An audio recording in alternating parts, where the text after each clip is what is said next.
Today is Monday, March 17th, 2014, Vincent Corporation in Tampa, Florida. We're going to be running a sample of tea bags that we had been sent, and they came to us dry, so we have them soaking here to re-wet them. They're rather large tea bags. They're not tea bags you would use in your morning cup of tea. They're probably 10 times larger than that. We're going to be pressing them in our CP-4 screw press.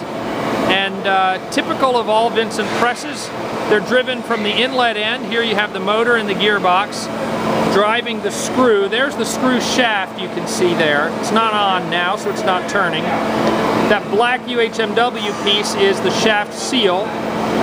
And then the screw continues inside the inlet hopper where it's continuous, and then it goes into the screen section where it becomes interrupted. The flighting becomes interrupted. Everywhere there's a break in the flighting, there's a resistor tooth that goes in. There's 1, 2, 3, 4 teeth. These teeth are drilled out for steam or liquid injection. We usually don't drill the last one because that's where you want to get all that extra liquid back out.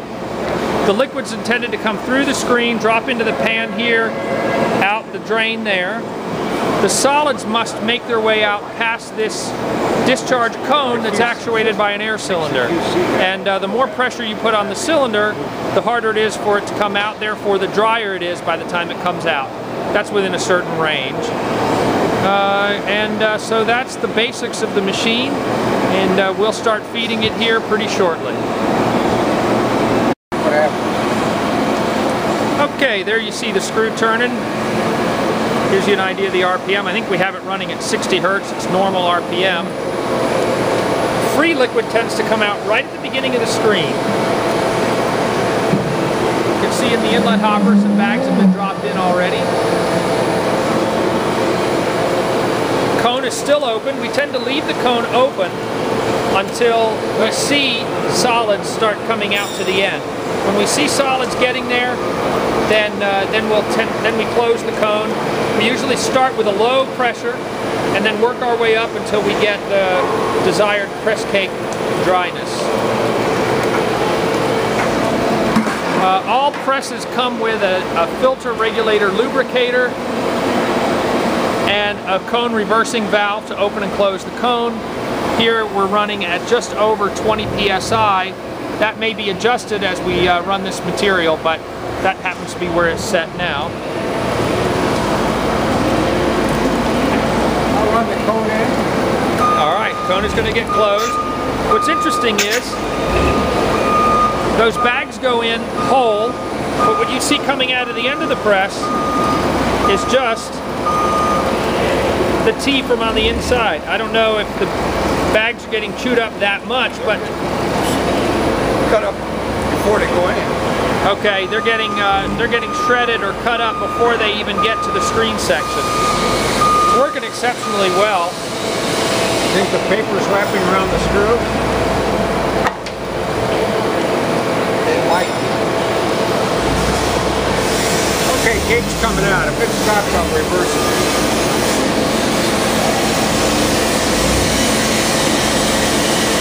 It's nice to see the cone being opened like that with stuff coming out all the way around like it should. Bill, would a 6-inch screw work better than a 4? Yep. Likely. It's just, right now, you really don't see any of the bag in there.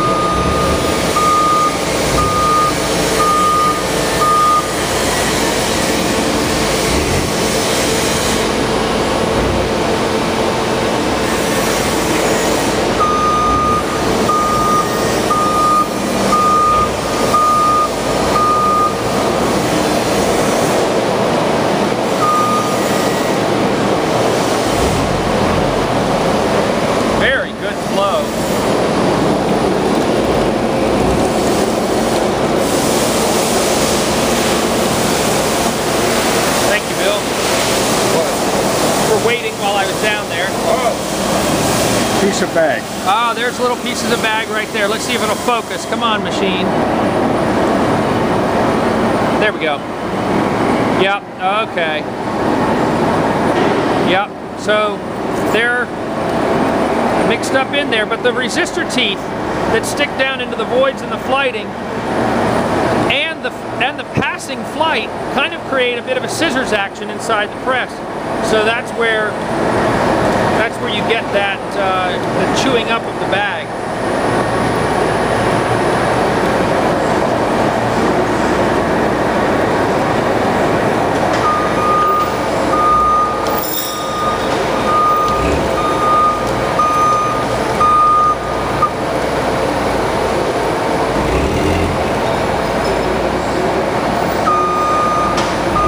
There's Bill feeding the press.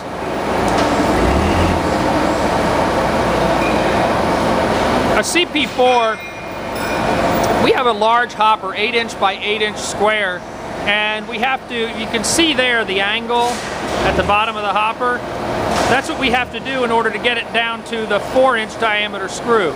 So Bill's being a little careful when he feeds it because the 4" press is the one that has the greatest tendency to bridge in the inlet hopper because of that large reduction in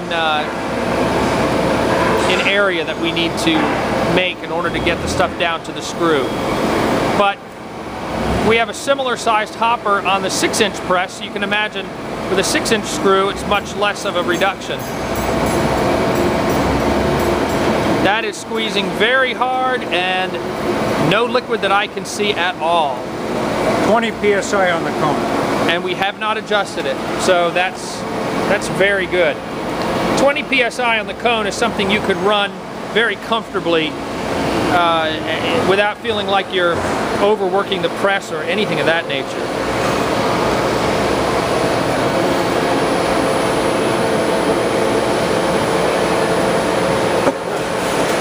This is great, working terrifically.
Batch of tea bags to get our time press cake.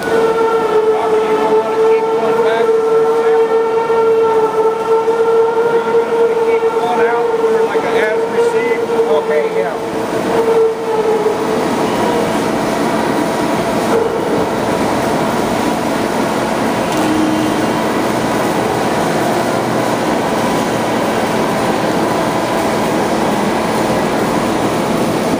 Now give me the one that sort of, oh, if you squeezed it. Oh, no, give me one that sort of drip dry.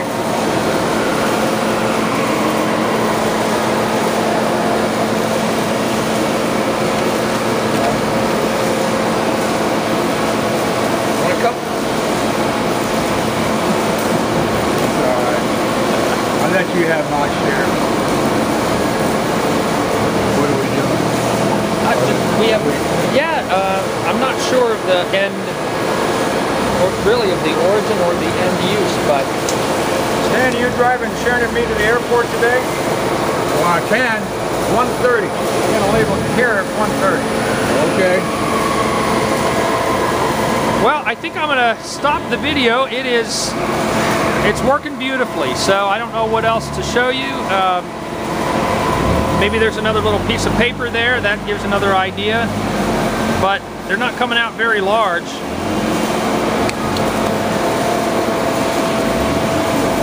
Another view of the press cake as it's being collected for the time test.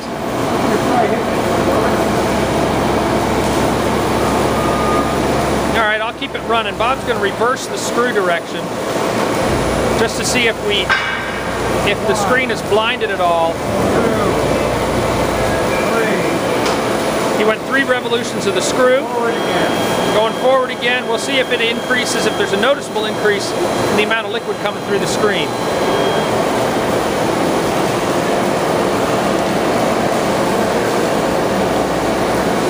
Press cake is moving again. Looks like there might have been an improvement. I was not paying that close attention prior to the reversing cycle, but did you get squirted in the face? No, it's all up here. Oh, okay.